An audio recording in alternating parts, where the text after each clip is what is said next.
Tollywood singer Mangli పుట్టినరోజు వేడుకలు ఇప్పుడు వివాదానికి దారితీశాయి.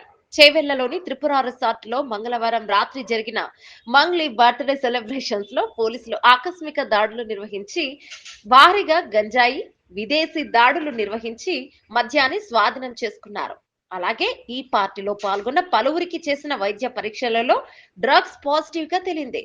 ప్రముఖ singer Mangli birthday party Hyderabad లో ప్రస్తుతం హాట్ టాపిక్ గా మారింది. ఆమె పుట్టినరోజు సందర్భంగా మంగళవారం రాత్రి తన స్నేహితులకు పార్టీ ఏర్పాటు చేశారు.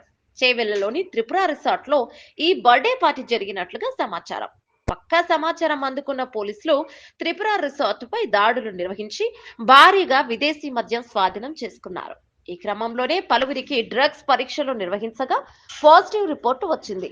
గంజాయి పాజిటివ్ రిపోర్టు వచ్చిన వారిపై కేసు నమోదు చేశారు చేవెళ్ల పోలీసులు. Singer Mangli Telangana folk songs తో పాపులర్ అయ్యింది.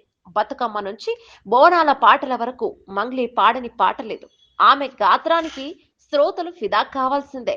పక్కా ఫోక్ సాంగ్ అయినా సినిమా పాటలైనా తన గాత్రంతో మిస్మరైజ్ చేసింది. ఇప్పటి వరకు అనేక చిత్రాల్లో సూపర్ హిట్ సాంగ్స్ ఆలపించింది మంగ్లీ. న్యూస్ యాంకరింగ్ ద్వారా కెరీర్ స్టార్ట్ చేసిన మంగ్లీ ఆ తర్వాత ప్రైవేట్ పాటలతో పాపులర్ అయింది. ముఖ్యంగా బతుకమ్మ, బోనాలు, శివరాత్రి పాటల ద్వారా తనకంటూ ఓ ఫేమ్ క్రియేట్ చేసుకుంది. ఇక ఇప్పుడు సినిమాలు, ఈవెంట్లలో పాటలు పాడుతూ బిజీగా ఉంటుంది మంగ్లీ. కెరీర్ మంచి ఫాలో ఉంది. తనకంటూ ఓ గుర్తింపు తెచ్చుకున్న మంగ్లీ ఇప్పుడు ఇలా వివాదంలో చిక్కుకోవడం షాక్ ఇస్తోంది.